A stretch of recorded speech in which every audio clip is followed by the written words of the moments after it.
Good morning, all you baseball fanatics. I'm Alex Sheehy, and today we are going to be talking about everything that we need to know about what's going on in the MLB during this offseason because arbitration just reached its deadline, and there's a lot of things getting stirred up right now. There's noise that's creeping in to the clubhouses right now, and we are going to figure out what kind of noise that is.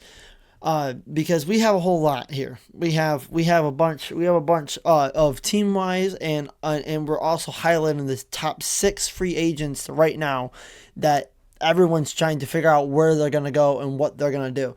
So hold on to your horses because this is gonna be a fun one. All right. So the first thing we're going to be talking about is the thing that is shaking MLB to its core, and that is the battle between arbitration and so how arbitration works, I had to research this a little bit myself. How arbitration works is a deadline, and the clubhouse, the team gives a player a set salary that they want to pay them for the year, and then the team and the player and his agent will give a price, and they will try to match it. If they don't come back and they don't agree, then they have to go to an arbitration hearing, which will be then whatever that arbitrator gives them, whether they go with the player salary or the team salary, that's what they have to take. So the team either will pay for the player salary that they wanted, or the player has to take what the team salary said in the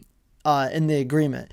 So with that horrible explanation out of the way, the biggest one that everything is buzzing around right now is Tarek Skubal and the Tigers, because obviously the Tigers are a team that don't want to really give in price wise too much. They don't like to give their players too much leeway on a huge salary, which is why everyone's so devastated about how Skubal is more likely potentially going to leave the Tigers after this year, because he will be a free agent next year, next offseason. So with that being said, though, I have the numbers right here of the Skubal arbitration with the Tigers, because it broke numbers. Because the Tigers were not able to come to a salary agreement with two-time AL Cy Young Award winner Tarek Skubal, and are now scheduled for an arbitration hearing. Tarek Skubal filed for $32 million, and while the Tigers filed for $19 million. That is a $13 million gap in the MLB arbitration filing history. So now the Tigers either go with the Tigers when they take it to the arbitrator is either going to choose Tarek Skubal's amount that he wanted or the Tigers' amount that they wanted. That's a way better summary right there. And usually they'll agree on something because they don't want to go to that extent, from what I've read and from what I've seen and researched. So that is the biggest buzz going on right now, is that Tarek Skubal and the Tigers could not agree to an assignment, which means that the Tigers aren't going to keep Skubal after this season, because if we couldn't give him the salary that he wanted now, we're probably not going to give him the salary that he wants later down the road. So with that being said, while staying on the Tigers real quick, another thing is that Riley Green, Zach McKinstry, Spencer Torkelson, and Kerry Carpenter, all these Tigers, all the same Tiger, the Tigers are going to be practically having the same team. Like, the look for the Tigers are going to be the differences are going to be very, very slim, because all those players have come to an agreement with the Tigers on their arbitration, and they're avoiding arbitration. So the Tigers are pretty much going to have the same players, same team. And while we're on the Tigers, we're gonna move on to the first free agent that is in the buzz as well, and that's Alex Bregman. Now the Tigers, there's two teams out there that are in the mix a little bit with Alex Bregman, but not the top two competitors for Bregman, and that's the Tigers and the Diamondbacks. They have a little bit feed, like, hey, I might want him, I might not, but I'm not going to be risking my entire financial stability for this said player. Now there's a lot of fans out of the Detroit Tigers supporters that want Bregman, and there's some people who don't want Bregman. I'm personally one who kind of wanted Bregman. I'm not gonna lie to you. I'm a Tigers fan, but that is not the those are not the top two teams that are in the running for Alex Bregman. The top two teams right now, as I've researched and seen, is the Boston Red Sox, which was Bregman's former team before he opted out of his contract, and then the Chicago Cubs. The Chicago Cubs, I kind of see why they would want Bregman, but I didn't think they would actually take Bregman. Right now, honestly, from what I'm seeing, what I'm gathering, the Red Sox right now are the best team up and running for Alex Bregman. So I'm not going to get into all that though, because I'm going to make a prediction video tomorrow morning to release to you guys before these free agents get signed, because I really want to predict some of this stuff. So we're going to move on to the next player. We're going to go jump up to the top of my list again, and we're going to go on to Kyle Tucker. Now Kyle Tucker is a player that every single team wants. Every person wants. He is a man that is the most wanted free agent from what I've seen. He is the most wanted free agent on the market right now. And Kyle Tucker has been involved with the Blue Jays quite a bit. Blue Jays quite often. Yankees, Dodgers, Giants, Mets, and Phillies. Giants isn't as much. I put the Giants on the list though, because I've heard some things about rumors about how the Giants are a little interested, but they're not going to fully grasp at Kyle Tucker.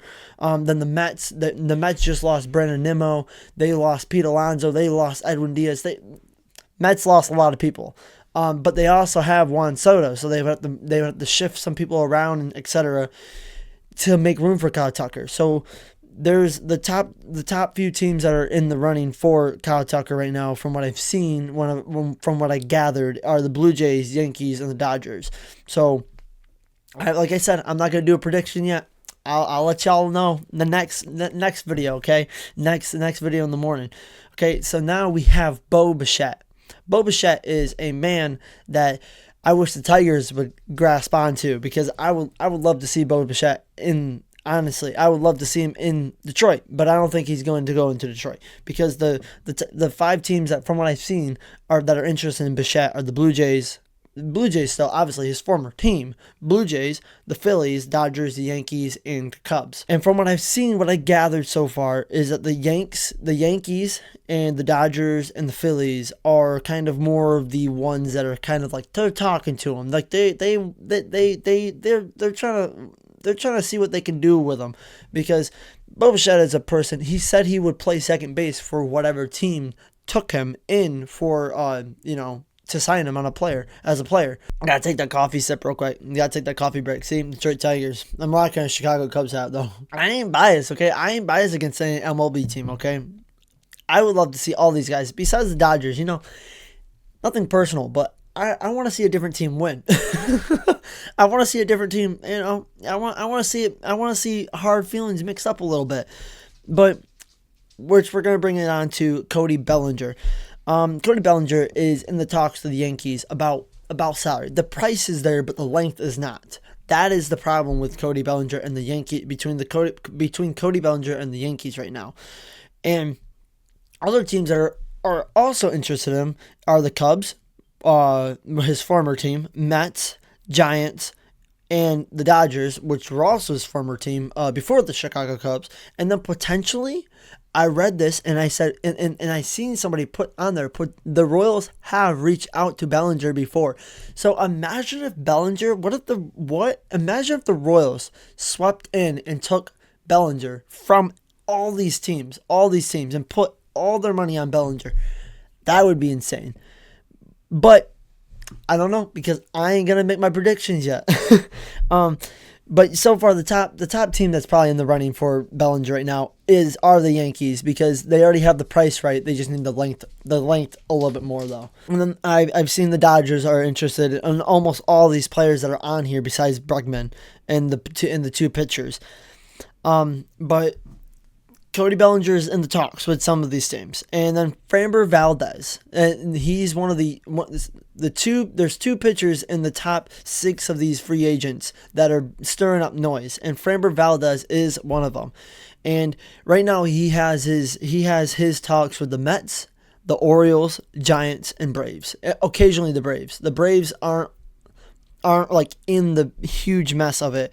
But from what I've seen, on social media and MLB on Fox and etc.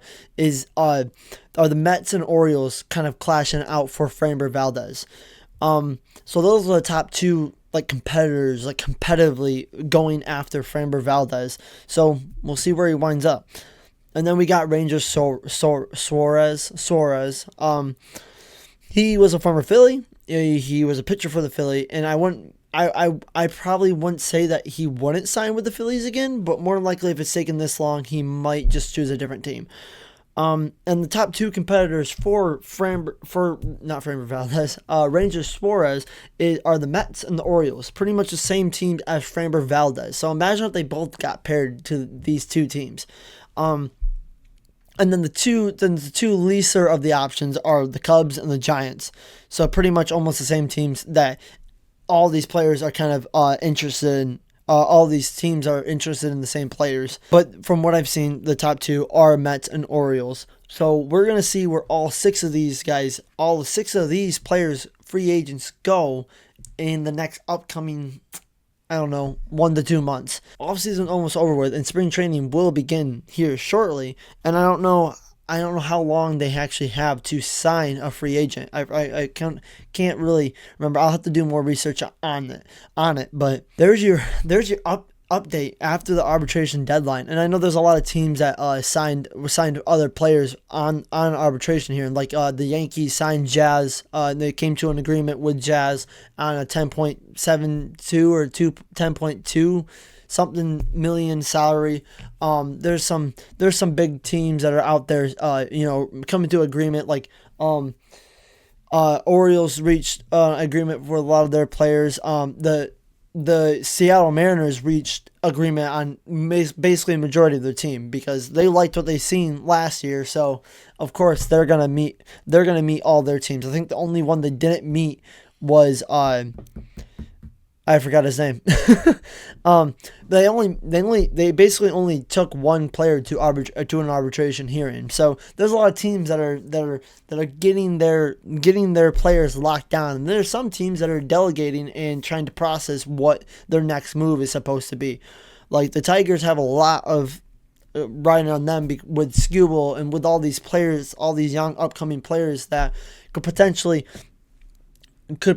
lead to them being successful, or could potentially lead them to figuring out where all their money's going to go. So there's the update for you guys. There's the arbitration hearing deadline update. And like I said, next video we're going to do all these free agencies, all these top 6 free agents, and possibly a few others. All their potential landing spots, and I'm gonna make my predictions in that video, and then the video after that, I'm going to be talking about who has been the most successful this offseason in my personal view. So stay tuned for those videos because they're going to be coming out in the next couple mornings to you. So I hope you guys have a good rest of your day, and I hope you guys keep updated. Keep yourselves updated with what's going on in the MLB scene area in the off season, and I'll try to keep updating myself. So I'll see you guys in the next morning.